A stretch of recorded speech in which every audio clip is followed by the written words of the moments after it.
ಸ್ಥಳದೇವತೆ ಶನೀಶ್ವರ ಹಾಗೂ ನಮ್ಮ ಅಧಿದೇವತೆ ಶ್ರೀಮಂತ ದುರ್ಗಾ ಪರಮೇಶ್ವರಿ, ನಮ್ಮ ತಂಡದ ಅಧಿದೇವತೆ ಶ್ರೀ ಮಹಾಗಣಪತಿ ಮನಸಾರ ಸ್ಮರಿಸಿ ಇವತ್ತು ರಾಜಧಾನಿ ಯಕ್ಷದರ್ಶಿನಿ ಬೆಂಗಳೂರು ನಮ್ಮ 5ನೇ ಕಾರ್ಯಕ್ರಮ. ಇಂದಿನ ಕಾರ್ಯಕ್ರಮದ ರೂವಾರಿಗಳು ಗುಡಿಗಿರಿ ಪ್ರತಿಷ್ಠಾನ ಶಿರೂರು ಉಡುದಿಗೆ ಶಿರೂರು ಕರಿಯಪ್ಪಯ್ಯ ಸಂಸ್ಮರಣಾ ಕಾರ್ಯಕ್ರಮ 2024.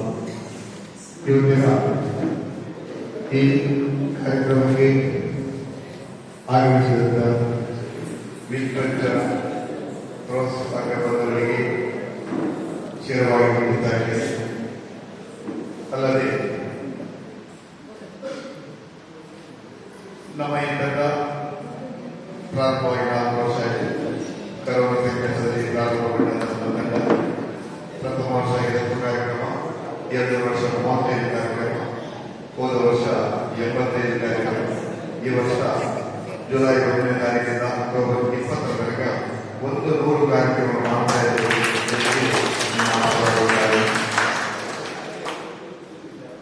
ಈ ಸಾರಿ ಬೆಂಗಳೂರಿನಲ್ಲಿ ಸ್ವಲ್ಪ ಸಮಯದ ವ್ಯತ್ಯಾಸದಿಂದ ನಮಗೆ ಈ ಒಂದು ಪುಣ್ಯಕ್ಷೇತ್ರ ಕಾರ್ಯಕ್ರಮ ಮಾಡಲಿಕ್ಕೆ ಅನುಕೂಲವಾಯಿತು. ಈ ಒಂದು ಜಾಗವನ್ನು ನಮಗೆ ದಯಪಾಲಿಸಿದವರು ಶ್ರೀ ಶನೀಶ್ವರ ದೇವಸ್ಥಾನದ ಆಡಳಿತ ಮಂಡಳಿಯ ಅಧ್ಯಕ್ಷರು, ಪದಾಧಿಕಾರಿಗಳು, ಗೌರವ ಸದಸ್ಯರು, ಅದಕ್ಕಿಂತ ಹೆಚ್ಚಿಗೆ ಮಿಗಿಲಾಗಿ ನನ್ನ ಆತ್ಮೀಯ, ನನ್ನ ಹಿತೈಷಿಗಳು, ನನ್ನ ಎಲ್ಲ ಒಳ್ಳೆಯ ಕೆಲಸದಲ್ಲಿ ನನಗೆ ಒಂದು ಪ್ರೋತ್ಸಾಹ ನೀಡುತ್ತಿರುವಂತ ನಮ್ಮ ವಾಸು ಪೂಜಾರಿ ಅವರಿಗೆ ನನ್ನ ಅಭಿನಂದನೆ. ಯಾಕಂದ್ರೆ ನನ್ನ ಕಷ್ಟ ಸುಖದಲ್ಲಿ ಎಲ್ಲ ನನ್ನ ಕೈ ಜೋಡಿಸಿದವರು. 4 ದಿನದ ಕಾರ್ಯಕ್ರಮ ಚೆನ್ನಾಗಿ ಆಗಿತ್ತು, 5ನೇ ದಿವಸದ ಕಾರ್ಯಕ್ರಮ ಇತ್ತು. ಇವತ್ತಿನ ಕಾರ್ಯಕ್ರಮಕ್ಕೆ ನಿಮಗೆ ತುಂಬದ ಸ್ವಾಗತಗಳಿಂದ ಉಮೇಶ್ ಶಿರೂರವರ ಮಾತನಾಡಲಿಕ್ಕೆ ಕರೀತಾ ಇದ್ದೇನೆ.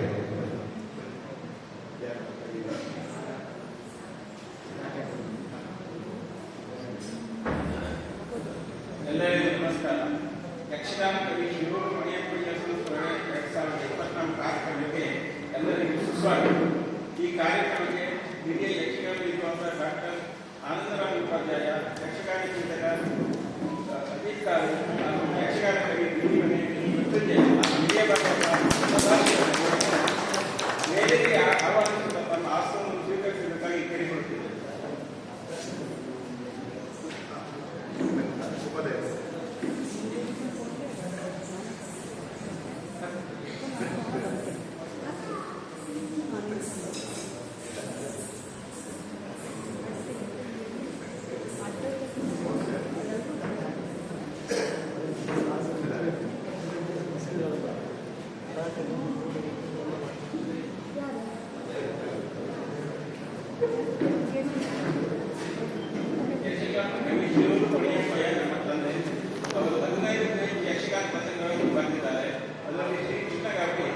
ಬಹಳ ಪ್ರಸಿದ್ಧಿ ಪಡೆದ ಹಲವು ಪ್ರದರ್ಶನಗಳನ್ನು ಕಣ್ಣಿಗೆ ಕಾಣ್ತಾ ಇದೆ.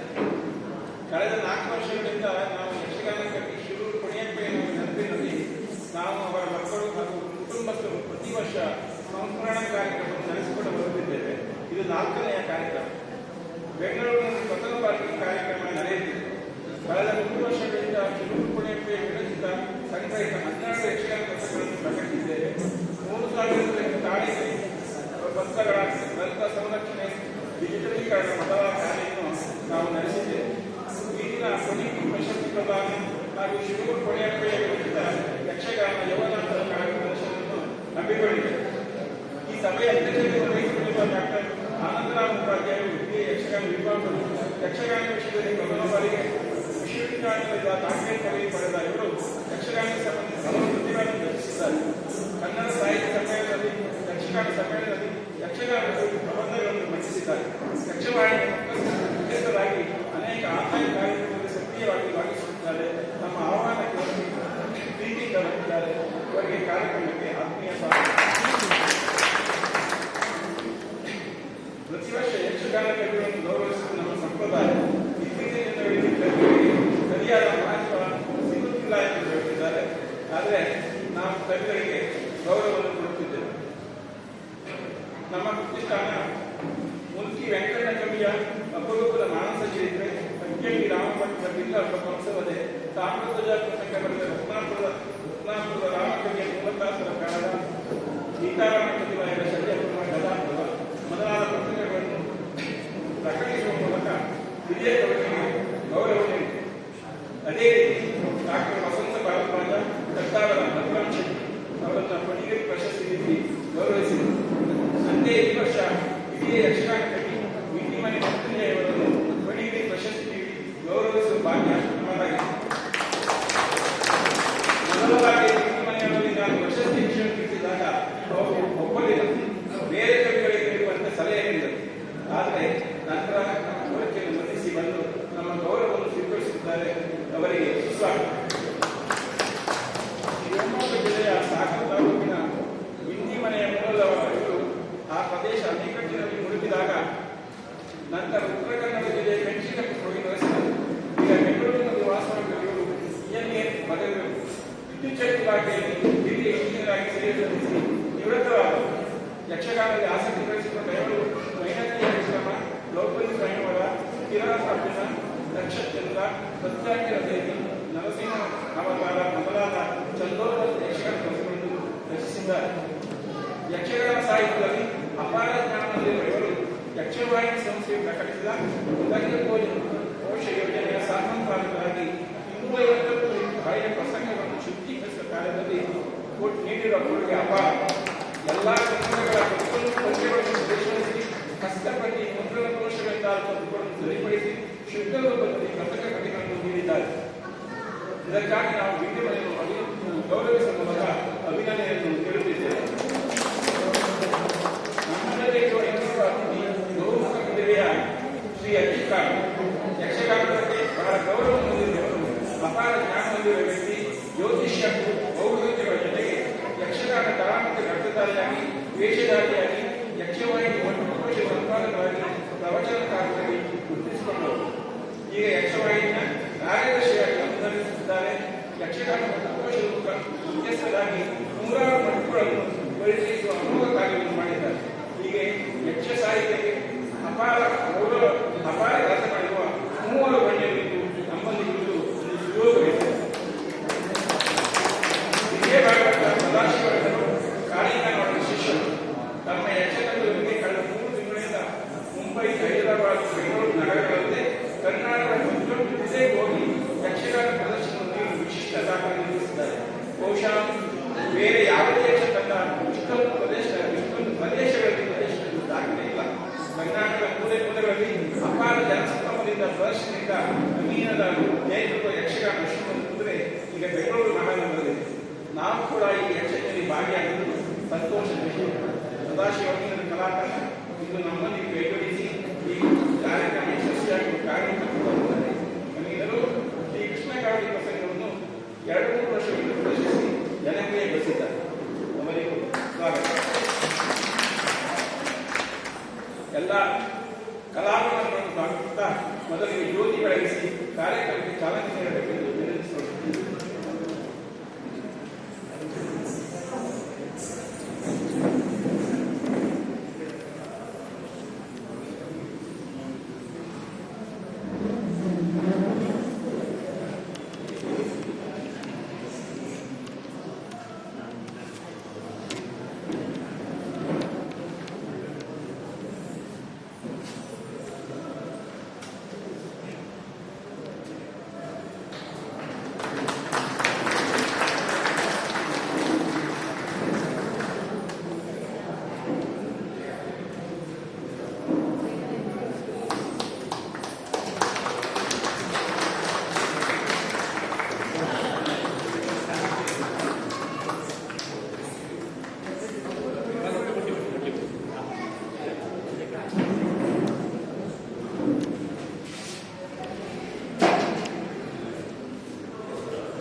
ಒಂದು ಸಾರ್ಥಕವಾದಂತಹ ಕ್ಷಣದಲ್ಲಿ ನಾವಿದ್ದೇವೆ.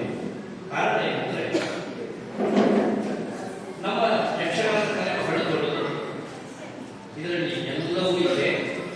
ನೃತ್ಯ ಇದೆ, ಗೀತ ಇದೆ, ಅಭಿನಯ ಇದೆ, ವೇಷಭೂಷಣಗಳಿದ್ದಾವೆ. ಇವುಗಳ ಬಗ್ಗೆ ನಮಗೆ ತುಂಬಾ ಹೆಮ್ಮೆ ಇದೆ.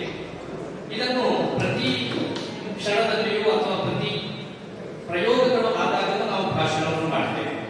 ಆದರೆ ಇದರ ಹಿಂದಿರುವ ಅನೇಕ ಶಕ್ತಿಗಳನ್ನು ನಾವು ಮರೆಯುತ್ತಾ ಇದ್ದೇವೆ, ಎಲ್ಲಿಯೂ ಕೂಡ ಸ್ಮರಿಸುವುದಿಲ್ಲ. ಇದು ನಮ್ಮ ನಿಜವಾದ ಅಡಲಾಗಿ. ಯಾವುದನ್ನು ಕೇಳಿದರೆ ಇಂತಹ ಒಂದು ಒಳ್ಳೆಯ ಆಖ್ಯಾನ, ಒಂದು ಪ್ರಸಂಗವನ್ನು ನಮಗೆ ಕೊಡ್ತಾ ಇದ್ದಾರೆ ಒಂದು ಕವಿಗಳು.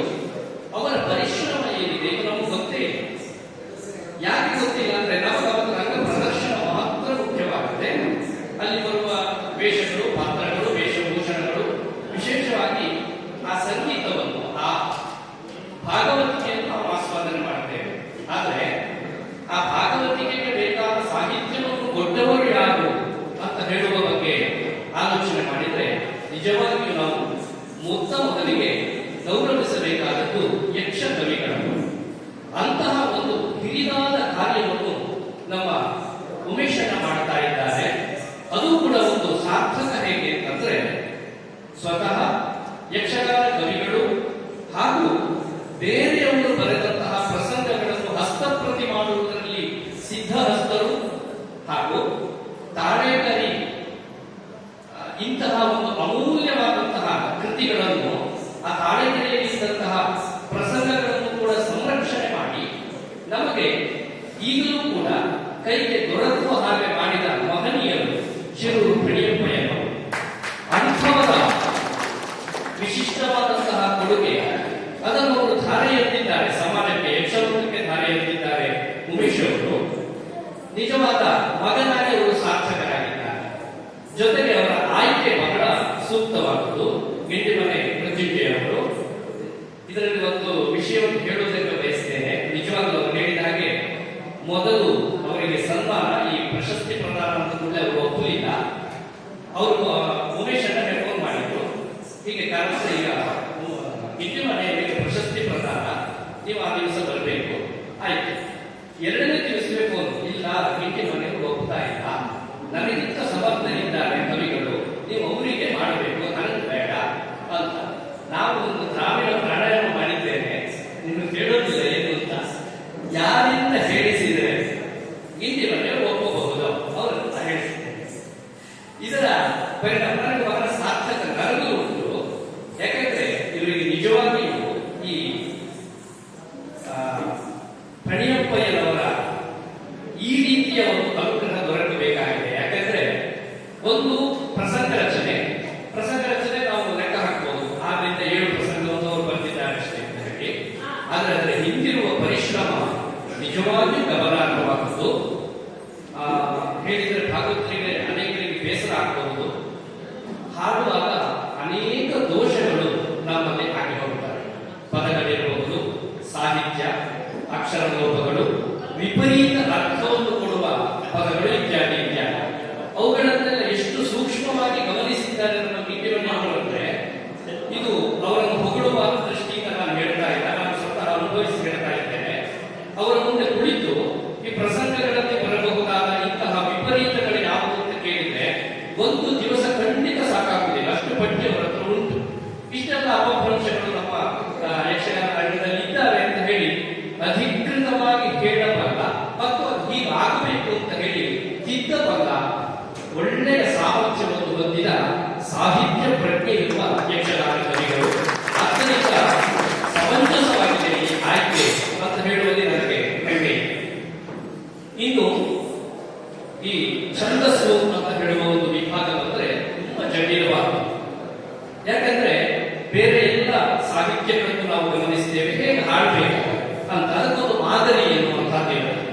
ಇವತ್ತಿನ ಈ ಪ್ರಸಂಗವನ್ನು ಆಯ್ದುಕೊಂಡ್ರೆ ಪಣಿಯಪ್ಪಯ್ಯನವರೇ ಬರೆದಂತಹ ಪ್ರಸಂಗ ಯೌವನಾಶ್ವ ಕಾಳಗ, ಸ್ವಲ್ಪ ಇದನ್ನು ಪ್ರದರ್ಶನ ಮಾಡುವುದು ಅಪರೂಪ. ಈ ಪ್ರಸಂಗವನ್ನು ಭಾಗವತರಲ್ಲಿ ಕೊಟ್ಟುಕೊಳ್ಳೆ ಅವರು ಬಹಳ ಸಲೀಸಾಗಿ ಹಾಡುತ್ತಾರೆ. ಹೇಗೆ ಹಾಡುತ್ತಾರೆ ಅಂತ ಹೇಳಿದ್ರೆ ಅದರಲ್ಲಿ ಇರಬಹುದಾದಂತಹ ಛಂದಸ್ಸಿನ ಆಧಾರದಲ್ಲಿ ಅವರು ಹಾಡುತ್ತಾರೆ. ಈ ಛಂದಸ್ಸಿಗೆ ಒಂದು ಸೂಕ್ತವಾದಂತಹ ಸ್ವರೂಪವನ್ನು ಕೊಟ್ಟು ಅದು ಹೀಗೆ ಇರಬೇಕು, ಅದಕ್ಕಿಷ್ಟು ಆ ಅಳತೆ ಇದೆ. ಇದನ್ನು ಬಹಳ ಚೆನ್ನಾಗಿ ಬರುವಂತಹ ಒಬ್ಬ ಪರಿಣಿತ ನಮ್ಮಲ್ಲಿ ಚಂದೋಬಿದರು ಬಹಳ ಮಂದಿ ಇಲ್ಲ. ಇದು ನಮ್ಮ ಒಂದು ದುರ್ದೈವವೂ ಹೌದು. ಈ ಒಂದು ಪೀಠಿಕಾ ವಿಷಯವನ್ನು ನಾನು ಹೇಳಲೇಬೇಕು. ಯಾಕಂದ್ರೆ ಒಂದು ಯಕ್ಷಗಾನ ವೇದಿಕೆ ನಮಗೀಗ 4 ಕಂಬಗಳು ಕಾಣಿಸ್ತಾ ಇದ್ದಾರೆ. 4 ದಿಕ್ಕಿನಲ್ಲಿ 4 ಕಂಬಗಳು. ನಿಜವಾಗಿ ಆಲೋಚನೆ ಮಾಡಿದರೆ ನಮ್ಮ ಯಕ್ಷಗಾನ ಕ್ಷೇತ್ರವನ್ನು ಆಧಾರವಾಗಿ ಹಿಡಿದಿಟ್ಟದ್ದು ಅದೇ 4 ಕಂಬಗಳು. ಯಾವುದು ಕೇಳಿದರೆ, ಒಂದು ಯಕ್ಷಗಾನವನ್ನು ಸಂಯೋಜನೆ ಮಾಡುವ ಸಂಘಟಕರು, ಸಂಯೋಜಕರು ಒಂದು ಕಂಬವಾದರೆ, ಮತ್ತೊಂದು ಈ ಯಕ್ಷಗಾನ ಸಾಹಿತ್ಯವನ್ನು ಕೊಡಬಹುದಾದ ಯಕ್ಷಗಾನ ಕವಿ, ಅವರು ಒಂದು ಸ್ತಂಭವಾಗ್ತಾರೆ. ಇನ್ನು ಸಾಹಿತ್ಯವನ್ನು ನಮ್ಮ ಹತ್ರ ಪ್ರಸಂಗ ಇದೆ, ಅದನ್ನು ಆಯೋಜನೆ ಮಾಡುವ ವ್ಯವಸ್ಥೆ ಉಂಟು. ಆದರೆ ಆಡುವವರೇ ಇಲ್ಲದೆ ಹೋದರೆ ಕಲಾವಿದ ಮೂರನೆಯ ಸ್ತಂಭವಾಗಿ ಕಲಾವಿದ. ಪ್ರಸಂಗ ಉಂಟು, ಆಯೋಜಕ ಉಂಟು, ಕಲಾವಿದರಿದ್ದಾರೆ, ಅದನ್ನು ನೋಡುವ ಪ್ರೇಕ್ಷಕರೇ ಇಲ್ಲದೆ ಹೋದರೆ ಅದರಿಂದ 4ನೇ ಕಂಬ ಪ್ರೇಕ್ಷಕ. ಆದ್ದರಿಂದ ಆ ನಿಟ್ಟಿನಲ್ಲಿ ಆಲೋಚನೆ ಮಾಡಿದರೆ 4 ಕಂಬಗಳಿಗೆ ಒಂದು ಸಮನ್ವಯವನ್ನು ಸಾಧಿಸಿದ ಒಂದು ಅದ್ಭುತವಾದಂತಹ ಕ್ಷಣ ಇದು ಅಂತ ಹೇಳುವುದು ನನ್ನ ಭಾವ. ಮಾಮೂಲಿ ಅಂದ್ರೆ ನಾವು ಆ ಪ್ರದರ್ಶನವನ್ನು ನೋಡುತ್ತೇವೆ, ಚಪ್ಪಾಳೆ ತರುತ್ತೇವೆ, ಪ್ರೇಕ್ಷಕರು ಮತ್ತು ಪ್ರದರ್ಶನ ಎರಡೇ ಅಂಗವಿದೆ. ಇಲ್ಲಿ ಹಾಗಲ್ಲ, ಆ ಕವಿಗಳ ಸಂಸ್ಮರಣೆ ಇದೆ. ಇದು ಬಹಳ ವಿಶಿಷ್ಟವಾದ ಅಂತಹ ಒಂದು ಹೆಮ್ಮೆಯ ಕ್ಷಣದಲ್ಲಿ ನಾವಿದ್ದೇವೆ. ನಿಜವಾಗಿಯೂ ಪಣಿಯಪ್ಪಯ್ಯನವರಿಗೆ 2 ವಿಚಾರದಲ್ಲಿ ಅವರ ಆತ್ಮಕ್ಕೆ ಅತ್ಯಂತ ಹರ್ಷದಾಯಕವಾದಂತಹ ಕ್ಷಣ ಇದು ಅಂತ ಹೇಳುವುದಕ್ಕೆ ಬಯಸ್ತೇನೆ. ಒಂದು, ತನ್ನ ಮಗನ ಕೃತಿ ಈ ರೀತಿಯಲ್ಲಿ ತಂದೆಯ ಸಂಸ್ಮರಣೆಯನ್ನು ಅವರು ಮಾಡ್ತಾ ಇದ್ದಾರೆ ಎನ್ನುವಂತಹ ವಿಭಾಗ ಒಂದಾದರೆ, ತನ್ನ ಹೆಸರಿನ ಒಂದು ಪ್ರಶಸ್ತಿಯನ್ನು ಒಳ್ಳೆಯ ಮತಿವಂತ ಕವಿಗೆ ಕೊಡ್ತಾ ಇರುವಂತಹದ್ದು ಇನ್ನೊಂದು ಅವರಿಗೆ ಸಾರ್ಥಕತೆಯ ಅನುಭವ. ಆ ನಿಟ್ಟಿನಲ್ಲಿ ನಾವು ಇಂತಹ ಕಾರ್ಯಗಳನ್ನು ಹೆಚ್ಚು ಹೆಚ್ಚು ಆಯೋಜನೆ ಮಾಡಬೇಕಾಗಿದೆ. ದೊಡ್ಡ ಸವಾಲಿದೆ ನಮ್ಮ ಯಕ್ಷರಂಗಕ್ಕೆ. ಉಳಿದ ಕಲೆಗಳನ್ನೆಲ್ಲ ನಾವು ನೋಡಿದಾಗ ತುಲನಾತ್ಮಕವಾದಂತಹ ಅಧ್ಯಯನವನ್ನು ನಾವು ಮಾಡಬೇಕಾದಂತಹ ಸ್ಥಿತಿ ಇದೆ. ಅಂತಹ ಸ್ಥಿತಿಯಲ್ಲಿ ಕಲಾವಿದರು ಈಗ ಇಲ್ಲಿ ಒಂದು ದೊಡ್ಡ ಗಂಡಾಂತರ ಯಾವುದು ಕೇಳಿದ್ರೆ, ಕಲಾವಿದರಿಗೂ ಮತ್ತು ಯಕ್ಷಗಾನ ವಿದ್ವಾಂಸರಿಗೂ ದೊಡ್ಡ ಗೋಡೆ ಉಂಟು ಮಧ್ಯದಲ್ಲಿ. ಯಕ್ಷಗಾನ ವಿದ್ವಾಂಸ ಅಂತ ಒಬ್ಬ ಕಾಣಿಸಿಕೊಂಡಾದ್ರೆ ಕಲಾವಿದರನ್ನು ದೂರ ಇಡ್ತಾರೆ. ಯಾಕಂದ್ರೆ ನಮ್ಮ ಓರೆಕೋರೆಯನ್ನೇ ಹೇಳುವುದಕ್ಕೆ ಬಂದ ಅಂತ. ಯಕ್ಷಗಾನ ವಿದ್ವಾಂಸರಿಗೆ ಒಂದು ಪೂರ್ವಾಗ್ರಹವಿದೆ, ಕಲಾವಿದರು ತಪ್ಪು ಮಾಡಲಿಕ್ಕೆ ಇರುವವರು ಅಂತ. ಹೌದಲ್ಲ?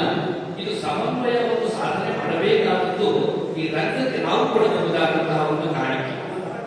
ಯಾವತ್ತು ಯಕ್ಷಗಾನ ವಿದ್ವಾಂಸರು ಮತ್ತು ಕಲಾವಿದರು ಉಂಟಾಗುತ್ತಾರೋ ಆ ಕಾಲಕ್ಕೆ ನಿಜವಾಗಿಯೂ ನಾವು ಈಗ ಸುಮ್ಮನೆ ಹೇಳಿಕೊಡ್ತೇವಲ್ಲ, ನಮ್ಮ ಕಲೆಗೆ ಸರಿಸಾಟಿ ಯಾವುದೂ ಇಲ್ಲ ಅಂತ. ಅದು ಅಕ್ಷರಾರ್ಥದಲ್ಲಿ ನಿಜವಾಗುವಂತಹ ಕಾಲ ಅದು. ಯಾಕೆಂದ್ರೆ ಇಲ್ಲಿ ಯಾವ ಕೊರತೆ ಇಲ್ಲದ ಹಾಗೆ ಒಂದು ಪ್ರದರ್ಶನವನ್ನು ನಾವು ಕೊಡಬಹುದಾಗಿದೆ. ಹೀಗೆ ಈ ಹಿನ್ನೆಲೆಯನ್ನು ಅವಲೋಕನ ಮಾಡುವಾಗ ನಾವು ಪ್ರತಿ ಕಾರ್ಯಕ್ರಮದಲ್ಲಿಯೂ ಕೂಡ ಆ ಕವಿಗಳನ್ನು ಸಂಸ್ಮರಣೆ ಮಾಡುವಂತಹ ಒಂದು ಧ್ಯೇಯವನ್ನು ಇಟ್ಟುಕೊಂಡಿದ್ದೇವೆ. ಹಾಗಾಗಿ ನಾವು ಒತ್ತಾಯ ಮಾಡ್ತಾ ಇದ್ದೇವೆ, ಪ್ರತಿ ಪ್ರದರ್ಶನದಲ್ಲೂ ಕವಿಯ ಹೆಸರನ್ನು ನಮೂದಿಸಿ ಅಂತ ಹೇಳಿ. ಒಂದಷ್ಟು ಮಟ್ಟಿಗೆ ಅದಕ್ಕೆ ನಮಗೆ ಒಳ್ಳೆಯ ಪ್ರತಿಕ್ರಿಯೆ ಬಂದಿದೆ. ಹಾಗೆ ಗಿಡ್ಡಿಮನೆಯವರ ಬಗ್ಗೆ ಪುನಃ ವಿಷಯವನ್ನು ಹೇಳುವುದಾದ್ರೆ, ಇತ್ತೀಚೆಗೆ ಅವರೊಂದು ಪ್ರಸಂಗವನ್ನು ಬರೆಯಬೇಕಾದಂತಹ ಅನಿವಾರ್ಯ ಸ್ಥಿತಿ ಬಂತು. ಎಷ್ಟು ಚೆನ್ನಾಗಿ ಅದಕ್ಕೆ ಅವರು ಸ್ಪಂದಿಸಿದ್ದಾರೆ. ಅವರ ಕವಿ ಹೃದಯವನ್ನು ಕುರಿತು ನಾನು ಹೇಳುವುದು ಅದು ಬಹುಶಃ ಅದೊಂದು ಉದಾಹರಣೆ ಸಾಕಾಗ್ತದೆ ಅವರ ಶ್ರೇಷ್ಠತೆಯನ್ನು ಸಾಧಿಸುತ್ತದೆ. ಯಾಕಂದ್ರೆ ನಮ್ಮಲ್ಲಿ ಈಗ ಯಕ್ಷಗಾನ ಪ್ರಸಂಗವನ್ನು ಬರೆಯಬೇಕು ಅಂದ್ರೆ ಮೇಳದಲ್ಲಿ ಎಷ್ಟು ಜನ ಇದ್ದೀರಿ, ಕಲಾವಿದರ ಲಿಸ್ಟ್ ಕೊಡು, ಅವ್ರಿಗೆ ಸರಿಯಾಗಿ ನಾನು ಪ್ರಸಂಗ ಬರ್ಕೊಡ್ತೇನೆ ಅಂತ ಹೇಳುವವರು ಇವರು. ಇದು ಹಾಗಲ್ಲ. ಇದಕ್ಕೆ ಹಿನ್ನೆಲೆ ಏನು ಉಂಟು ಅಂತ. ಈಗ ನಾನು ಪ್ರತ್ಯಂಗಿರ ಮಹಿಮೆ ಅಂತ ಹೇಳುವ ಒಂದು ಪ್ರಸಂಗವನ್ನು ಬಂದಿದ್ದಾರೆ. ಬಹುಶಃ ಅವರು ತಿಂಗಳುಗಟ್ಟಲೆ ತಲೆ ಕೆಡಿಸಿಕೊಂಡಿದ್ದಾರೆ. ಅದಕ್ಕೆ ಪೂರ್ವ ಹಿನ್ನೆಲೆ ಏನಿದೆ, ಅದು ಎಲ್ಲಿ ಸಿಗುತ್ತೆ, ಯಾವ ಪುರಾಣದಲ್ಲಿ ಉಲ್ಲೇಖ ಇದೆ, ಅದರ ನಾನು ಯಾವುದನ್ನು ಬರೆದ್ರೆ ಅದು ಔಚಿತ್ಯವಾಗುತ್ತೆ, ಯಾವುದನ್ನು ಬರೆಯದೆ ಹೋದರೆ ಲೋಪವಾಗುತ್ತೆ, ಇದನ್ನೆಲ್ಲ ತುಂಬಾ ಆಲೋಚನೆಯನ್ನು ಮಾಡಿ ಆ ಪ್ರಸಂಗವನ್ನು ಬಂದಿದ್ದಾರೆ. ಜೊತೆಗೆ ಕೊನೆಗೆ ಅವರ ಒಂದು ಹೇಳಿಕೆ ತುಂಬಾ ಮಹತ್ವವಾದದ್ದು. ನನಗೆ ಈ ಪ್ರಸಂಗದ ಉತ್ತರಾರ್ಧಕ್ಕಿಂತ ಪೂರ್ವಾರ್ಧ ಬರೆದದ್ದು ತುಂಬಾ ಸಾರ್ಥಕವಾಗಿದೆ. ಯಾಕೆಂದ್ರೆ ಅದು ಪುರಾಣಕ್ಕೆ ಇಷ್ಟವಾಗಿದೆ. ಆ ಬಳಿಕ ಬಂದದ್ದು ನನಗೆ ಯಾಕೋ ಅಷ್ಟೊಂದು ಸಮಾಧಾನ ಇಲ್ಲ, ಆದರೆ ರಂಗಕ್ಕೆ ಬೇಕಾಗಿ ಬರುತ್ತಿದ್ದೇನೆ ಅಂತ ಹೇಳುವ ಒಂದು ಪ್ರಾಮಾಣಿಕವಾದ ಅನಿಸಿಕೆ ಮೃತ್ಯುಂಜಯರಾಗಿದೆ. ಅಂದ್ರೆ ಈ ರೀತಿಯ ಮನೋಭಾವ ಅವರಲ್ಲಿ ಸದಾ ಜಾಗೃತವಾಗಿರುತ್ತೆ. ಅಂತಹ ಒಬ್ಬ ಮಹನೀಯರಿಗೆ ಈ ದಿವಸ ನಿಜವಾಗಿಯೂ ಈ ಕೊಡಬಹುದಾದಂತಹ ಗೌರವ ಸೂಕ್ತವಾಗಿದೆ. ಜೊತೆಗೆ ಫಣಿಯಪ್ಪಯ್ಯನವರ ಉದಾತ್ತವಾದಂತಹ ವ್ಯಕ್ತಿತ್ವ ನೋಡಿ, ಆ ಪ್ರಸಂಗದ ರಕ್ಷಣೆ ಇರಬಹುದು, ಪ್ರಸಂಗದ ಅನ್ವೇಷಣೆ ಇರಬಹುದು, ಆ ಪ್ರಸಂಗಗಳಲ್ಲಿ ಇರಬಹುದಾದ ತಿರುಳಿ, ಇದನ್ನು ಬಹಳ ಚೆನ್ನಾಗಿ ಇನ್ನೊಂದು ಬಹುಶಃ ಮುಂದೊಂದು ದಿವಸ ಇದು ವಿಖ್ಯಾತ ಆಗಬಹುದು, ಅಂದರೆ ಪ್ರಯೋಗಗಳನ್ನು ಕಾಣಬೇಕಿದೆ ಅಂತಹ ಒಂದು ಪ್ರಸಂಗ, ಒಂದು ಸಮಾನದ ಪ್ರಸಂಗ ಇದೆ ಯಕ್ಷಗಾನ ರಂಗದಲ್ಲಿ. ಮಾನಸ ಚರಿತ್ರೆ ಎನ್ನುವಂತಹ ಒಂದು ಪ್ರಸಂಗ ಶಿರೂರು ಉಮೇಶ್ ಅವರ ಅತ್ಯಂತ ಕಠಿಣವಾದ ಪರಿಶ್ರಮದಿಂದ ಈಗ ಪ್ರತಿಯ ರೂಪದಲ್ಲಿ ನಮ್ಮ ಮುಂದೆ ದೊರಕುತ್ತಾ ಇದೆ. ಅದನ್ನು ಬಹಳಷ್ಟು ವರ್ಷಗಳ ಕಾಲ ತಾಳೆಕೆರೆಯಲ್ಲಿ ಆ ಗ್ರಂಥದಲ್ಲಿ ಕಾಪಿಟ್ಟವರು ಫಣಿಯಪ್ಪಯ್ಯನವರು. ಯಾಕಂದ್ರೆ ಮನೋವಿಜ್ಞಾನದ ಕುರಿತಾದ ಅತ್ಯಂತ ಶ್ರೇಷ್ಠವಾದ ವೈಜ್ಞಾನಿಕ ಕೃತಿ ಅಂತಲೇ ನಾವು ಹೇಳುವುದಕ್ಕೆ ಬಯಸಬೇಕಾದನ್ನು ಮಾನಸ ಚರಿತ್ರೆ ಎನ್ನುವ ಒಂದು ಅದ್ಭುತ ಪ್ರಸಂಗ ನಮ್ಮ ಯಕ್ಷರಂಗದಲ್ಲಿ. ಅಂತಹ ಒಂದು ಪ್ರಸಂಗವನ್ನು ಕಾಪಿಟ್ಟ ಹಿರಿಮೆ ಶಿರೂರು ಮನೆತನದವರಿಗೆ ಸಲ್ಲಬೇಕಾದ್ದು, ಅದನ್ನು ಅವರು ಪ್ರಕಾಶನಗೊಳಿಸಿದ್ದಾರೆ. ಅಂತಹ ಪ್ರಸಂಗವೂ ಕೂಡ ಪ್ರದರ್ಶನ ಆಗಬೇಕಾಗಿದೆ. ಈ ರೀತಿಯಲ್ಲಿ ಎರಡೂ ಕಡೆಯಿಂದ ಕವಿ ಪರಂಪರೆ ಸಂಗಮವಾಗಿದೆ. ಅಂತಹ ಒಂದು ಸುಸಂದರ್ಭದಲ್ಲಿ ನಾವಿದ್ದೇವೆ.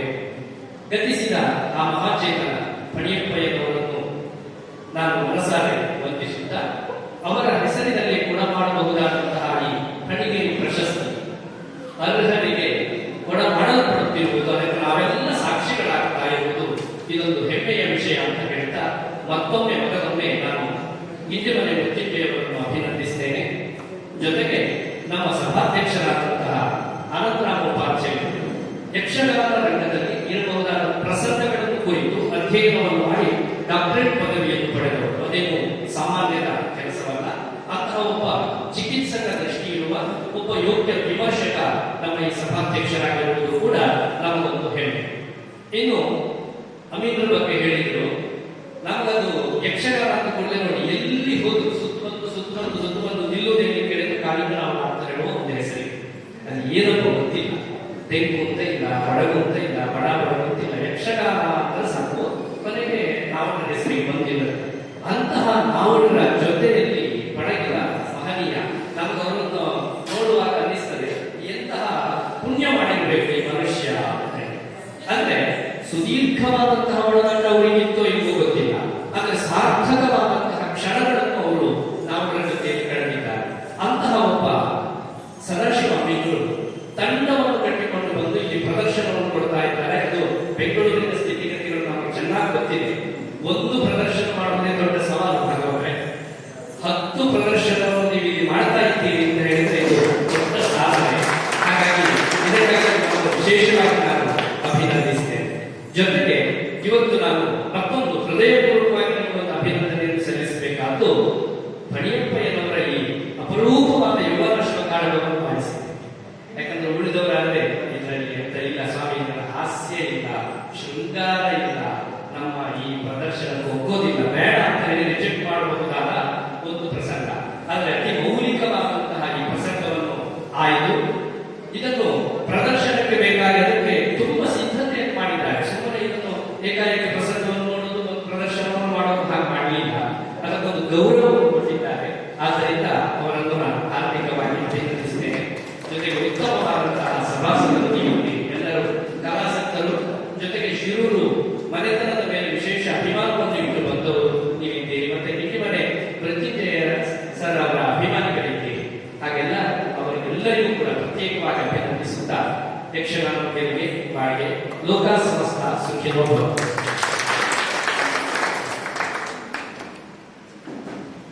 ಈಗ ಪ್ರಶಸ್ತಿ ಮಾಡಿ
ಸನ್ಮಾನಿತರಾದ ಇಂದಿಮನೆ ಮೃತ್ಯುಂಜಯವರು ನಮ್ಮನ್ನು ಉದ್ದೇಶಿಸಿ ಎರಡು ಹಿತವಚನವನ್ನು ಹೇಳಬೇಕೆಂದು ಕೇಳಿದರು.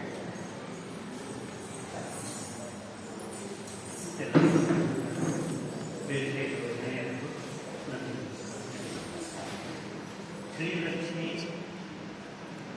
ವದನಾರವಿಂದ ನಿಬಿಡಂ ತ್ರೈಲೋಕ ರಕ್ಷಾಮಣಿಂ ಬಾಲಾದಿತ್ಯ ಸಹಸ್ರ ಭಾಸುರಯುತಂ ನಲಾಕ್ಷ ಚಿತ್ರಂ ಹರಿಂ ಅಂತ ಶಿರೂರು ಪುಣ್ಯಪ್ಪನವರ ಮಹೇಂದ್ರ ವಿಜಯ ಪ್ರಸಂಗ ಶುರುವಾಗ್ತದೆ. ಇದು ಶಾಸ್ತ್ರ ಎಲ್ಲ ಪ್ರಸಂಗದ ಆರಂಭದಲ್ಲಿ ಹಿಂದಿನ ಕವಿಗಳು ಹೇಳಿದ್ದಾರೆ. ಇವರು ಈ ಶಾಸ್ತ್ರೀಯ ಕುರಿತದಲ್ಲಿ ಶುರು ಮಾಡಿದ್ದಾರೆ ಪ್ರಸಂಗ.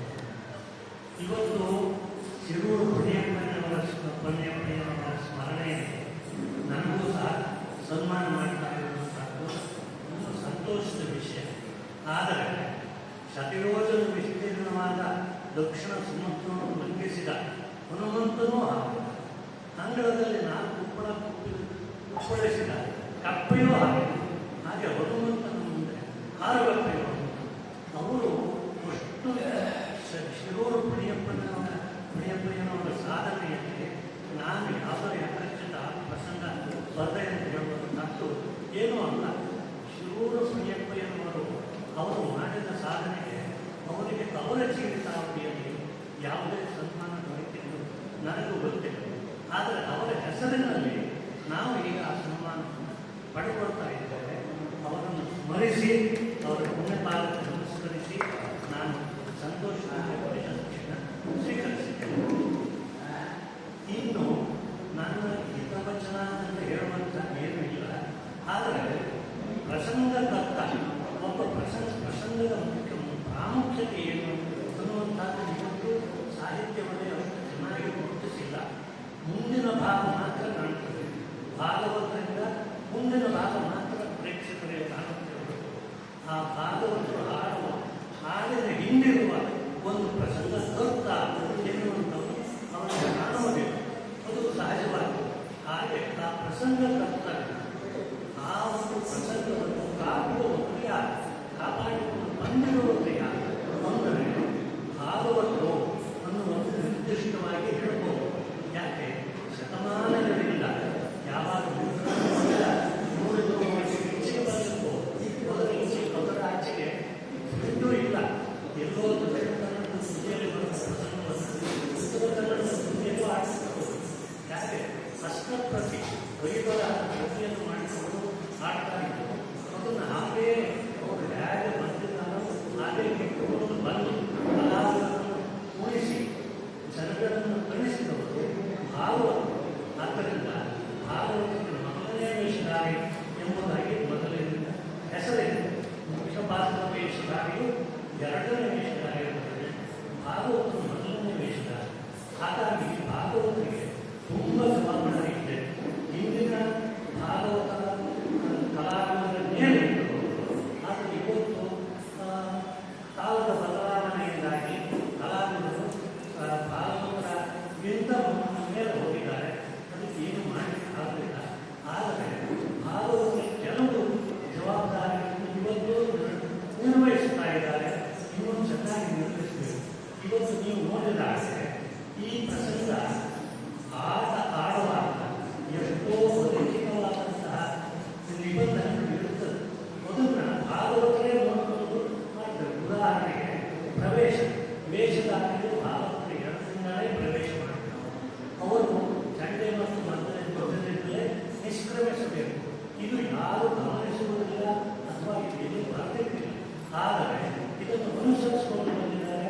ಇವತ್ತು ಈ ಆಟವನ್ನು ನೀವು ಮುಂದೆ ನೋಡಿದರೆ ನಿಮಗೆ ಗಮನಕ್ಕೆ ಬರ್ತದೆ. ಹಾಗೆ ಮಾತನಾಡುವ ಕಲಾವಿದ ರಂಗದ ಬಲಭಾಗದಲ್ಲಿರಬೇಕು, ಅದನ್ನು ಕೇಳುವ ಕಲಾವಿದ ಎಡಭಾಗದಲ್ಲಿರಬೇಕು ಅನ್ನುವಂಥದ್ದು ಅಂಥದ್ದೇ ಒಂದು. ಹಾಗೆ ವೇಷಭೂಷಣಗಳ ಬಗ್ಗೆ ಇವತ್ತು ಧರ್ಮರಾಯನಿಗೆ ಕೆಂಪು ಹತ್ತಿರ ನನಗೆ ಸರಿ ಕಾಣಲಿಲ್ಲ. ಧರ್ಮರಾಯನಿಗೆ ಹೊಸದಲ್ಲೇ ಇರಬೇಕು ಅಂತ ಮೊದಲಿನಿಂದ ನಾನು ನೋಡಿದ್ದು ಮತ್ತು ನನ್ನ ಅಭಿಪ್ರಾಯದಲ್ಲಿ ಧರ್ಮರಾಯನ ಗುಣ ಸ್ವಭಾವಗಳಿಗೆ ಹೊಸದು ಸರಿಯಾಗಿದೆ. ಅದನ್ನು ಭಾಗವತನೇ ಗಮನಿಸಬೇಕು. ಹೀಗೆ ಭಾಗವತರು ಅನೂಚಾನ ಕಾಲದಿಂದ ಪ್ರಸಂಗ ತಕ್ಕಂತೆ ಉತ್ತರಾಧಿಕಾರಿ ಭಾಗವತರು. ಆದ್ದರಿಂದ ಭಾಗವನ್ನು ಮೊದಲು ಹೇಗೆ ಭಾಗವನ್ನೇ ಇಟ್ಟುಕೊಂಡು ಬಂದರೋ ಹಾಗೆ ನೀವು ಇಟ್ಟುಕೊಳ್ಬೇಕು ಅನ್ನುವಂಥ ನನ್ನ ಅಪೇಕ್ಷೆ. ಹಿಂದಿನ ಭಾಗವತರು ಬದುಕನಾರಾಯಣ ಭಾಗವತರ ಬಗ್ಗೆ ಒಂದು ಕಥೆ ಹೇಳ್ತಾರೆ. ಒಂದು ಪಂಚಮಿ ಪ್ರಸಂಗದಲ್ಲಿ ರಾಮ ಜಿಂಕೆಯನ್ನು ಹೊಡೆಯಲು ಹೋಗ್ತೇನೆ ಅಂತ ಹೊರಟ ಲಕ್ಷ್ಮಣ ನೀನು ಯಾಕೆ ಹೋಗಬೇಕು, ನಾನೇ ಹೊಡಿತೇನೆ ಅಂತ ಹೇಳಿದೆ. ಅದು ಸಹಜ, ಒಂದು ಸಾರಿ ಹೇಳಬೇಕು. ಅದಕ್ಕೆ ಆಗಲಿಲ್ಲ, ನಾನೇ ಹೋಗ್ತೇನೆ ಅಂತ ರಾಮ ಹೋಗಬೇಕು. ಅದಕ್ಕೆ ಕಥೆ ಮುಂದೆ ಹೋಗ್ತೇನೆ. ಅವನು ಮತ್ತೆ ಮತ್ತೆ ಹೊರಟ ಲಕ್ಷ್ಮಣ ಇಲ್ಲ ಇಲ್ಲ ನಾನು ಹೋಗಬೇಕು ಮತ್ತು ನಾವು ಬೇಜಾರು ಆಯ್ತು ನೀನೇ ಹೋಗು ಮಾಡ್ತಾರೆ. ಆವಾಗ ಬಲಿಪಡಿದ್ದವರು ಆಗಿಂದ ತಾಳೆ ಇಟ್ಟು ಎದುರಲ್ಲಿ ಅವರು ಹೇಳಿದರು, ಲಕ್ಷ್ಮಣ ನಾನು ಆವತ್ತಿನ ಭಾಗವತಿಗೆ ಮತ್ತು ಪ್ರಸಂಗ ಬಾಯಿ ಬರ್ತಿರ್ತವೆ, ಆದರೆ ಪಂಚಮಿ ಅವರಿಗೆ ಬಾಯಿ ಬರ್ತಿತ್ತು. ನನಗೆ ರಾಮ ಹೋದ ಪ್ರಸಂಗ ಮಾತ್ರ ಬರ್ತಾರೆ ಅಂತ ಗೊತ್ತು, ಲಕ್ಷ್ಮಣ ಹೋದ ಪ್ರಸಂಗ ಗೊತ್ತಿಲ್ಲ. ನನಗೆ ಅದು ಯಾರು ಹೇಳ್ತಾರೆ ಅವ್ರನ್ನೇ ಜಾಸ್ತಿ ಹೇಳಿಸಿ ನಾನು ಹೋಗ್ತೇನೆ ಅಂತ ಹೇಳ್ತಿರ್ತಾರೆ. ನಾವು ಕ್ಷಮಾಪಣೆ ಕೇಳಿ ಮತ್ತೆ ಕಾಕೊಂಡು ಆತ ಮುಂದುವರಿದು ಹೇಳ್ತಾರೆ. ಅಂದರೆ ಭಾಗವತಿಗೆ ಎಷ್ಟು ಶಕ್ತಿ ಇತ್ತು ಆಗಿನ ಕಾಲದಲ್ಲಿ ಕಲಾವಿದರ ಮೇಲೆ. ಆದರೆ ಇವರು ಕಾಲದಾಗತಿ ಇಲ್ಲ. ಆದರೆ ಭಾಗವತಿಗೆ ಮುಖ್ಯವಾಗಿ ಛಂದಸ್ಸಿನ ಜ್ಞಾನ ಬರಬೇಕು. ಈಗ ಭೀಷ್ಮನಿಯಲ್ಲಿ ಮಧುಪರ್ಕಾದಿಗಳಲ್ಲಿ ಮಧುಪರ್ಕಾದಿಗಳಲ್ಲಿ ಒಂದು ಛಂದಸ್ಸಿನ ಸಭೆ ಹೊಂದುತ್ತದೆ, ಹಾಗೆ ಪ್ರಸಿದ್ಧರು ಹೋಗ್ತಾರೆ. ಆದರೆ ಈಗಿನ ಭಾಗವತರು ಎಲ್ಲ ಮಧುಪರ್ಕಾದಿಗಳ ಅಂತ ನಿಲ್ಲಿಸಿ ತಾನಿತ್ತು ಅಂತ ಹೇಳ್ತಾರೆ. ಅದು ಹಾಡುಗಾರಿಕೆ ಚಂದನಿರ್ಬೋದು ಅಥವಾ ಪ್ರೇಕ್ಷಕರು ಎದುರಿಸ್ಬೋದು, ಆದರೆ ಅದು ಚಂದ ಮಧುಪರ್ಕಾದಿಗಳ ಒಟ್ಟು ಅನ್ನುತ್ತಾರೆ. ಆದರೆ ಕೆಲವು ದೋಷಗಳು ಹಿಂದಿನಿಂದ ವೃತ್ತಿ ಮಾಡುವಾಗ ನಡ್ಕೊಂಡು ಬಂದಿದೆ. ಕಾರಣಗಳು ಹಿಂದಿನಂತ ಬಲವಂತಿಯಲ್ಲಿ 3 ಅಕ್ಷರಗಳಿರುತ್ತೆ. ಅದನ್ನು ಒಬ್ಬರು ನೋಡಿ ಮಾಡುವಾಗ 3 ಅಕ್ಷರ ಕಾಲವನ್ನು ಕಾಲದಲ್ಲಿ ಕಾಲವನ್ನು ಸಾಮಾನ್ಯ.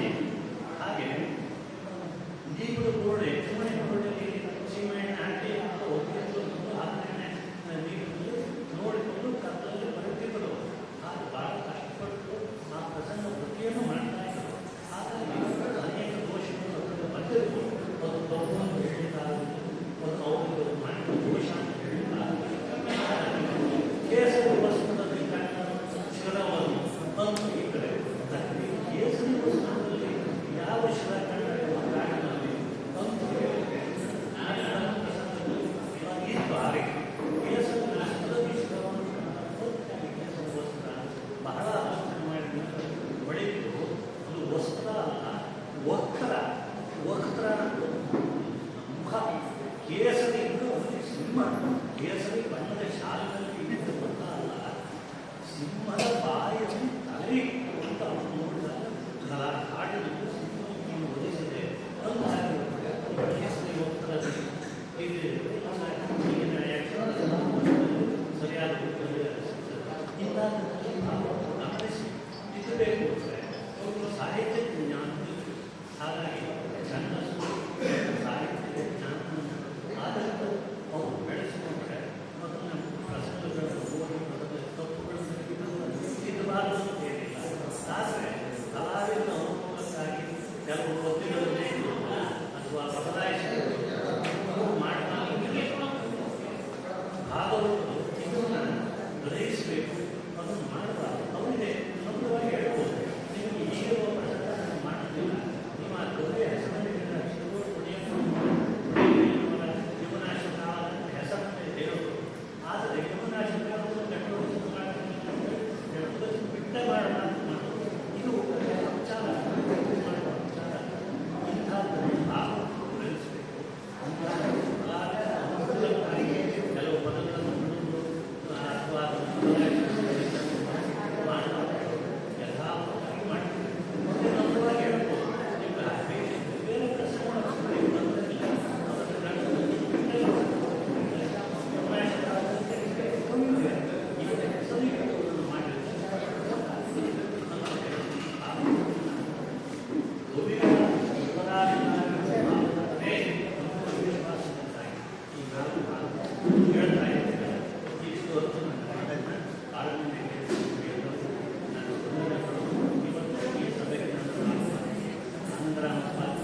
ಈಗ ಅಧ್ಯಕ್ಷ ಆನಂದ ಬಗ್ಗೆ ವೇದಿಕೆಯಲ್ಲಿರ್ತಕ್ಕಂಥ ಎಲ್ಲ ಪ್ರೀತಿಪಾತ್ರರೇ, ಯಕ್ಷಗಾನ ನೋಡಬೇಕೆಂದು ಕೂತಿರ್ತಕ್ಕಂಥ ಪ್ರೇಕ್ಷಕ ಬಂಧುಗಳೇ, ಈಗಾಗಲೇ 25 ನಿಮಿಷ ಆಗಿದೆ. ನಿಮ್ಮ ತಾಳ್ಮೆಯನ್ನ ಅಥವಾ ಹಿಂದ್ಗಡೆ ವೇಷ ಕಟ್ಟಿಕೊಂಡವರ ಭಾವನೆಗಳು ಮಟ್ಟದಲ್ಲಿ ಬೆವರನ್ನು ಸುರಿಸ್ತಾ ಇರ್ತಕ್ಕಂಥ ಅವರ ತಾಳ್ಮೆಯನ್ನ ಸಹನೆಯನ್ನ ಪರೀಕ್ಷಿಸಿದೆ. ಆದರೆ ಸಭಾಧ್ಯಕ್ಷಕ್ಕೆ ಗೌರವವನ್ನು ನನ್ನ ಮಿತ್ರರಾಗಿರ್ತಕ್ಕಂಥ ಮನುಷ್ಯರು ಕೊಟ್ಟ ರೀತಿಯಲ್ಲಿ ಮಾತಾಡಬೇಕಾದ್ರೆ ನನ್ನ ಕರ್ತವ್ಯ ಆಗುತ್ತೆ. ನಾನು ಸಂಕ್ಷಿಪ್ತವಾಗಿ ನಾನು ಮಾತನಾಡಿಸ್ತೇನೆ. ಮೊದಲಿಗೆ ಇವತ್ತು ನನಗೆ ಸುಮಾರು 69ನೇ ಇಸ್ವಿಯಿಂದ ಬೆಂಗಳೂರಿನಲ್ಲಿ ಯಕ್ಷಗಾನವನ್ನು ನೋಡ್ತಾ ಬಂದಿದ್ದೆ. ಆಗ ಇದ್ದದ್ದೇ ಮಹಾರಾಷ್ಟ್ರದಲ್ಲಿ ಒಂದು ನಮ್ಮ ಕೋಟ ವೈಕುಂಠ ಅವರ ತಂಡ, ಆಮೇಲೆ ಹರಾಟೆ ಮುಗಿಯುವ ತಂಡ ಬಂದಿತ್ತು. ಬೆಳತ್ತಿದ್ದು ಮಾತ್ರ ತೆಗೆಯಲು ಯಾರು ಬರ್ತಾರೆ. ಆಮೇಲೆ ತೆಗೆಯಿಂದ ನಿಮ್ಮಳೆ ಶಿಶುಧರ ಅವರ ತಂಡ ಎಲ್ಲ ಬರ್ತಾ ಇತ್ತು. ಎಲ್ಲೋ ಅಪರೂಪಕ್ಕಂಥದ್ದು ರವೀಂದ್ರ ಕಲಾಕ್ಷೇತ್ರ ಇದ್ರೆ ಕವನದಲ್ಲಿ ನಡೀತಾ ಇತ್ತು. ಆದರೆ ಈಗ ನಮ್ಮ ಸದಾಶಿವ ಅವರು ಏನು ಸಾಧನೆ ಮಾಡಿದ್ದಾರೆ ಅದು ಬಹಳ ದೊಡ್ಡ ಸಾಧನೆ. ಕೇವಲ ಬೆಂಗಳೂರು ಮುಂಬೈನೋ ಹಾಗಷ್ಟೇ ಏನಿಲ್ಲ. ಮುಂಬೈ ಬೆಂಗಳೂರು ಕಾಳಿನಾಡು ಮುಂಚಿನ ದಿವಸ ಮುಂಬೈ ಮಾಡಿ ಮಾರನೇ ದಿವಸ ಬೆಂಗಳೂರಿಗೆ ಬರ್ತಾರೆ. ಸುಳ್ಳು ಸುದ್ದಿ ಬಿಟ್ಟು ಕಲ್ಲೆಲ್ಲ ಹೊಡೆದು ಬರುವುದಿಲ್ಲ. ಅವರು ಸುಳ್ಳು ದುಡ್ಡಿದ್ದು ನಾನಾಗಿಲ್ಲ ಕೌಂಟರ್ಲಿ ಕೂತ್ಕೊಳ್ಳುವಂತ ಹುಡುಗ ಆಗಿದ್ದರು, ಕ್ಲರ್ಕ್ ಆಗಿದ್ದರು. ಆ ಕೆಲಸ ಎಲ್ಲ ಮಾಡ್ತಿದ್ರೆಲ್ಲ ಏಟ್ ಆಗ ಅವರು ಎರಡನೇ ವಿಚಾರಕ್ಕೆ ಓಡೋದಿಲ್ಲ. ಬಂದಿದ್ದೀನಿ ನಾನು ವಿಮಾನದಲ್ಲಿ ಯಾರು ಗೊತ್ತಿಲ್ಲ. ಭಾಗವತ ವಿಮಾನದಲ್ಲಿ ಬರ್ತಾರೆ ಅನ್ನೋದು ಯಾರು ಬರ್ತಾನೂ ಇಲ್ಲ. ಆ ಕಾಲ 75 76 ಸಮಯ ಕಡೆಗೆ ಭಾಗವತರು ಬಂದಿದ್ದಾರೆ ಅಂತ ಜನ ಎಲ್ಲ ಸಮಾಧಾನ. ಆ ರೀತಿಯ ಕಾಲ ಇವತ್ತು ಅದು ಹೋಗಿ ಬಡಾವಣೆಗಳು ಕೂಡ ಯಕ್ಷಗಾನ ಸಾಕಷ್ಟು ಜನ ಪ್ರೇಕ್ಷಕರಿದ್ದಾರೆ. ಅದೆಲ್ಲಕ್ಕಿಂತ ಮುಖ್ಯವಾಗಿ ಇವರು ಮಾಡಿದ ಸಾಧನೆ ನೋಡಿ. ಯಾಕಂದ್ರೆ ಇವರ ಯಕ್ಷ ಸದಾಶಿವ ಬರ್ತಾ ಇರ್ತದೆ. ಇವರು ಎಲ್ಲರೂ ಹೋದ್ರು, ಏನೇನು ಮಾಡಿದ್ರು, ಯಾವ್ಯಾವ ಪ್ರಸಂಗ ಮಾಡಿದ್ರು, ಯಾವ್ಯಾವ ಊರಲ್ಲಿ ಮಾಡಿದ್ರು. ನಾವು ಯಕ್ಷಗಾನವನ್ನು ಬೆಳೆಸಬೇಕಾದ ಹೀಗೆ ಕೇವಲ ಕರಾವಳಿ ಮಲೆನಾಡಿಗೆ ಸೀಮಿತಗೊಳಿಸದೆ ಇಡೀ ಕರ್ನಾಟಕಕ್ಕೆ ಈ ಕಾರ್ಯವನ್ನು ವಿಸ್ತರಿಸಬೇಕು. ಅದಕ್ಕೆ ಈ ರೀತಿಯ ಪ್ರದರ್ಶನದಲ್ಲಿ ಆಗಬೇಕು. ನಾವು ಮೇಳಗಳವರು ಕೂಡ ಯಾವ ಪ್ರವಾಸಿಗಳ ಮಾತ್ರ ಅಲ್ಲ, ಬೇರೆ ಮೇಳಗಳವರು ಕೂಡ ಆಧ್ಯಾತ್ಮಿಕಗಳವರು ಕೂಡ ಇಲ್ಲಿಗೆ ಸೀಮಿತಗೊಳಿಸದೆ ಹೋಟೆಲ್ ಅವರ ಆರ್ಕೆ ಸಮುದಾಯ ಅವರ ಪ್ರದೇಶದಲ್ಲಿ ಮಾಡಿದ್ರೆ ಆಗ ಈ ಕಲೆ ಇನ್ನಷ್ಟು ಬೆಳೆದಿದೆ. ಹಾಗಾಗಿ ಯಕ್ಷಗಾನ ಪ್ರೇಕ್ಷಕ ಸಂಖ್ಯೆ ಜಾಸ್ತಿ ಆಗಬೇಕು. ಯಕ್ಷಗಾನ ಪ್ರದರ್ಶನ ಸಂಖ್ಯೆ ಮತ್ತು ಕಲಾವಿದರಿಗೆ ಮೇಳಗಳಿಗೆ ಒಂದು ವಿಷಯ. ಎರಡನೇದು ಶಿರೂರು ಪುಣಿಯಂಬೆಯ ಪ್ರತಿಷ್ಠಾನ ನಮ್ಮ ಉಮೇಶಿರೂರು ಮಾಡಿದ್ರಲ್ಲ, ಈ ಸಮಯದಲ್ಲಿ ಎರಡು ಶಿರೂರು ಪುಣಿಯಂಬೆಯವರು ಹೇಳಬೇಕು. ಯಾಕಂದ್ರೆ ಸುಮಾರು 80 ವರ್ಷದ ಕೆಳಗೆ 40ನೇ ಇಸ್ವಿ ಸುಮಾರು ಕಾರಂತರು ಯಕ್ಷಗಾನ ಅನುಭವ ನಾಟಕ ಯಕ್ಷಗಾನಕ್ಕೆ ಒಂದು ಯಕ್ಷಗಾನ ಪ್ರಸಂಗಗಳನ್ನು ಸಂಗ್ರಹಿಸ್ತಾರೆ. ಆ ಸಂದರ್ಭದಲ್ಲಿ ಹೆಚ್ಚಾಗಿ ಪ್ರಸಂಗ ಸಿಕ್ಕಿದ್ದೇ ಉತ್ತರ ಕನ್ನಡ ಮತ್ತು ಮಲೆನಾಡು ಭಾಗದಲ್ಲಿ. ಅಂತ ಸಂದರ್ಭದಲ್ಲಿ ಪಾತಿಸುವ ಅಂತಕ್ಕಂಥ ಒಂದು ಕೃತಿಯನ್ನು ಮುಂಬೈನವರು ಮಾಡಿದ್ರು. ಅವರೇನ್ ಮಾಡಿದ್ರು, ಪಾತಿಸುವ ಕುಂಬಳೆ ಸೀಮೆಯನ್ನು ಅಂತಂದ್ರು. ಕಾರಂತರಿಗೆ ಸಿನಿಮಾ ಕಾಲ ಸುಮಾರು 150 ವರ್ಷ ಕೆಳಗೆ ಇಲ್ಲ ಅಂತ ಹೇಳಿದ್ರು. ಆಗ ಕಾಲಕ್ಕೆ ನೋಡಿದ್ರೆ ಹಳೆಯ 300-400 ವರ್ಷ ಕೆಳಗಿನ ಆ ಪ್ರಸಂಗವನ್ನು ಹೇಗೆ ಕವಿ ಅಂತ ಪ್ರಾರಂಭ ಮಾಡಿ ಅಲ್ಲಿಂದ ತೆಲುಗಿನವರಿಗೆ ಕಾರಂತರು ಆಗ್ತಿರಲಿಲ್ಲ. ಕಾರಂತರು ಏನ್ ಮಾಡಿದ್ರು, ಪಾತಿಸುವುದನ್ನ ಈ ಉತ್ತರ ಕನ್ನಡಕ್ಕೆ ತಗೊಂಡ್ರು, ಉತ್ತರ ಭಾಗಕ್ಕೆ ತಗೊಂಡು ಮಾಡಿ ಪ್ರಾರಂಭ ಮಾಡಿದ್ರು. ಆದ್ರೆ ಕಾರಂತರು ಹೇಳಿದ್ರು ಸತ್ಯ ಇತ್ತು. ಅವ್ರು 350 ವರ್ಷ ಹಿಂದೆ 300 ವರ್ಷದ ಸರಿ ಮಾಡಿರ್ತಾರೆ ಬಿಡಿ. ಆ ಸಂದರ್ಭದಲ್ಲಿ ಕಾರಂತರಿಗೆ ಶಿವರಾಮ್ ಕಾರಂತರಿಗೆ ಬಲಗೈಯಲ್ಲಿ ಸಹಕಾರ ಮಾಡುವ ಯಾರು ಹೇಳಿದ್ರೆ ಒಂದು ನಮ್ಮ ಬೈಕಾಡಿ ವೆಂಕಟೇಶ್ವರರು ಮತ್ತು ಈ ಪುಣಿಯೂರು ಪುಣಿಯಪ್ಪನವರು, ಶಿರೂರು ಪುಣಿಯಪ್ಪನವರಿಗೆ ಸಾಕಷ್ಟು ಹಸ್ತಪುಷ್ಟಿಗಳು ಅವುಗಳ ಆಧಾರದ ಕಾರ್ಯಕ್ರಮವನ್ನು ಸ್ಮರಿಸಿಕೊಂಡಿದ್ದಾರೆ ನಮ್ಮ ಯಕ್ಷಗಾನ ಬಯಲಾಟದಲ್ಲಿ. ಹೀಗೆ ಆ ಕಾಲದಲ್ಲಿ ಯಕ್ಷಗಾನ ಪ್ರಸಂಗಗಳ ಸಂಗ್ರಹಣೆ ಕಾಲದಲ್ಲಿ ಶಿರೂರು ಪುಣಿಯಪ್ಪನವರು ಮಾಡಿದ ಸಾಧನೆ ಬಹಳ ದೊಡ್ಡದು. ಅದನ್ನು ನಮ್ಮ ಉಮೇಶ್ ಅವರು ಈಗ ಅವರ ಪ್ರತಿಷ್ಠಾನವನ್ನು ಮಾಡಿ ಅವರ ಸಂಸ್ಮರಣೆಯ ಕಾರ್ಯಕ್ರಮವನ್ನು ಪ್ರತಿ ವರ್ಷ ಮಾಡ್ತಾ ಇದ್ದಾರೆ. 21 ಇಸ್ವಿಯಿಂದ ಈ ಪ್ರತಿಷ್ಠಾನ ಕಾರ್ಯಕ್ರಮ ನಡೆಸ್ತಾ ಇದೆ. ಕಾರ್ಯಕ್ರಮ ಆಗಿದೆ, ಕೃತಿ ಕಚೇರಿಗಳನ್ನು ಮಾಡ್ತಾ ಇದ್ದಾರೆ, ಪ್ರಕಟಣೆ ಮಾಡ್ತಾ ಇದ್ದಾರೆ. ಈಗಾಗಲೇ ವಸಂತ ಭಾರದ್ವಾಜರಿಗೆ, ಕಂದಾವ ರಘುರಾಮ್ ಶೆಟ್ಟಿ ಅವರಿಗೆ ಪ್ರಶಸ್ತಿಗಳನ್ನ ಮಣಿಗಿರಿ ಪ್ರಶಸ್ತಿಗಳನ್ನು ಕೊಟ್ಟಿದ್ದಾರೆ. ಈಗ ಇವತ್ತು ಬಹಳ ಆತ್ಮೀಯರಾಗಿರ್ತಕ್ಕಂತಹ ನಮ್ಮ ಇಂಡಿ ಮನೆ ಮೃತ್ಯುಂಜಿ ಅವರಿಗೆ ಈ ಪ್ರಶಸ್ತಿ ನೀಡಿದ್ದಾರೆ. ಅವರು ಬಹಳ ವಿನಯದಿಂದ ಹೇಳಿದ್ದಾರೆ, ವಿದ್ಯಾರ್ಥಿ ವಿನಯ ಅಂತ, ಅದು ಅವರ ವಿದ್ಯೆಗೋಸ್ಕರ ಸಂಕೋಚಪಟ್ಟಂತ ಕಾರಣ ಹೇಳಿದ್ರು. ಅದು ಅವರ ಶಕ್ತಿ ಕಡಿಮೆ ಅಲ್ಲ, ಅವರು ವಿನಯ ಅಷ್ಟೇ. ಅವರು ನಮ್ಮ ವಸಂತ ಭಾರದ್ವಾಜರಷ್ಟೇ, ಕಂದಾವ ರಘುರಾಮ್ ಶೆಟ್ಟಿ ಅವರಷ್ಟೇ ಅವರಷ್ಟು ಪ್ರಸಂಗ ಬರೆದಿರಬಹುದು ರಘುರಾಮ್ ಶೆಟ್ಟಿ ಅವರಷ್ಟು, ಆದರೆ ಸಮರ್ಥವಾದ 6 ಪ್ರಸಂಗ ಬರೆದಿದ್ದಾರೆ. ಆ ಪ್ರಸಂಗಗಳಲ್ಲಿ ಛಂದಸ್ಸು, ಆಮೇಲೆ ಮುಖ್ಯವಾಗಿ ಅದನ್ನು ಕೂಡ ಅನಾವರಣೆ ಮಾಡುವುದಿಲ್ಲ, ಶಾಸ್ತ್ರಬದ್ಧವಾದ ಸಂಯೋಜಿತವಾದ ವರ್ಣನೆಗಳನ್ನು 6 ಪ್ರಸಂಗ ಕೂಡ ಐನಂದೇ ವಿಜಯನಗರ ಕೈಯಾರಿಕೆ ಓದಿ ತುಂಬಾ ಚೆನ್ನಾಗಿದೆ. ಪ್ರತ್ಯೇಕದಲ್ಲಿ ಬಹಳ ಹೆಸರು ಮಾಡಿದೆ. ಆಮೇಲೆ ನರಸಿಂಹ ಅವತಾರ ಬರೆದಿದ್ದಾರೆ, ದ್ರೌಪದಿ ಸುಮಾರು ಬರೆದಿದ್ದಾರೆ, ಚಕ್ರ ಧರ್ಮ ಕಿರಾತ ದುನಿಯವು ದಕ್ಷಚಂದ್ರ ಅಂತ ಇನ್ನೊಂದು ಕೂಡ ಕಥೆಗಳು ಹೀಗೆ ಬರೆದಿರತಕ್ಕಂಥ ನಮ್ಮ ಮುಖ್ಯವರು ಆಯ್ಕೆ ಸರಿಯಾದದ್ದು. ಅವರಿಗೆ ಮಣಿಗಿರಿ ಪ್ರತಿಷ್ಠಾನ ಪ್ರಶಸ್ತಿ ಇದೆಯಲ್ಲ, ಮಣಿಗಿರಿ ಪ್ರಶಸ್ತಿ, ಅದಕ್ಕೆ ನಾನು ಅಭಿನಂದಿಸ್ತೇನೆ. ಇದು ಎರಡನೇ ವಿಷಯ. ಆಮೇಲೆ ಮತ್ತೆ ನಾವು ಇವತ್ತು ಯಾವ ಸ್ಥಿತಿಯಲ್ಲಿದ್ದೀವಿ ಅಂತಂದ್ರೆ, ಯಕ್ಷಗಾನವನ್ನ ಕೇವಲ ನಾವು ಕರಾವಳಿ ಮನ್ನಣೆಗೆ ಸೀಮಿತಗೊಳಿಸಿ ಕಲಾವಿದರು ಕೂಡ ಅವರು ಬೇರೆಯನ್ನು ತಗೊಳ್ಬೇಕು. ಇಲ್ಲಿ ಅನೇಕ ತರಬೇತಿ ಸಂಸ್ಥೆಗಳಿದ್ದಾರೆ, ಅವ್ರು ಮಾಡ್ತಾ ಇದ್ದಾರೆ. ಈಗ ಇನ್ನಷ್ಟು ಬೆಳಿಬೇಕು. ಮತ್ತೆ ಸಮರ್ಥ ಭಾಗವತರು ಯಕ್ಷಗಾನದಲ್ಲಿ ಬಂದವರು ಕೂಡ ಈ ರೀತಿ ಹೊಸ ಕಲಾವಿದರು ಬರುವುದರ ಬಗ್ಗೆ ಗಮನ ಹರಿಸಬೇಕು.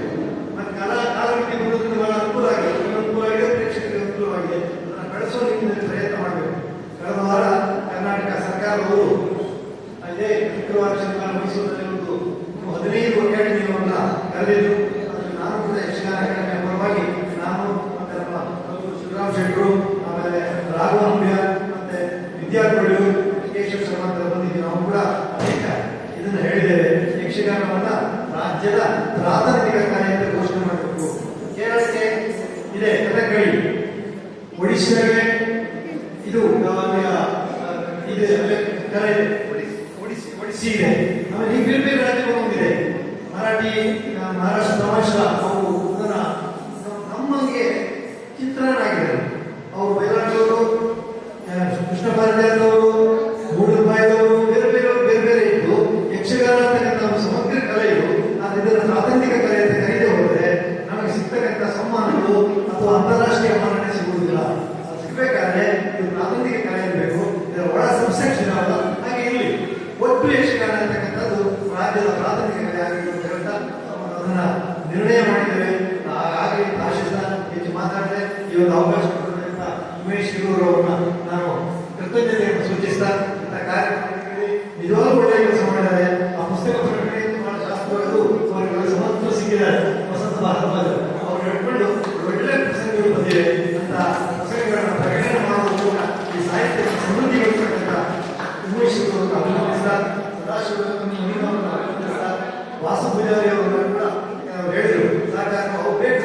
ಆ ಪುರುಷರಿಗೆ ಹಿಂದೆ ಹೋದ್ರೆ ಸ್ಥಳೀಯ ಮನೆ ಕಷ್ಟ ಆಗ್ತದೆ. ಆ ಕಾಲದಿಂದ ನನಗೆ ನೆನಪಂತ ಇತ್ತು. ಹಾಗೆ ಕಲಾವಿದರು ಉಳ್ಕೊಳ್ತಾ ಇದ್ದು ಗೋಲ್ಡನ್ ಉಳ್ಕೊಳ್ತಾ ಇದ್ರು, ಪ್ರದರ್ಶನ ನಡೀತಾ ಇತ್ತು. ದಿನೇಶ್ ಉಪರೇ ವಾಸ್ತವ ಮಾಡ್ತಾ ಇದ್ರು. ಆ ಕಾಲದಲ್ಲೆಲ್ಲ ಇವತ್ತು ಇಂಥ ಒಂದು ಕಲ್ಯಾಣ ಕೂಡ ಕೊಟ್ಟಲ್ಲ, ಸಂತೋಷ.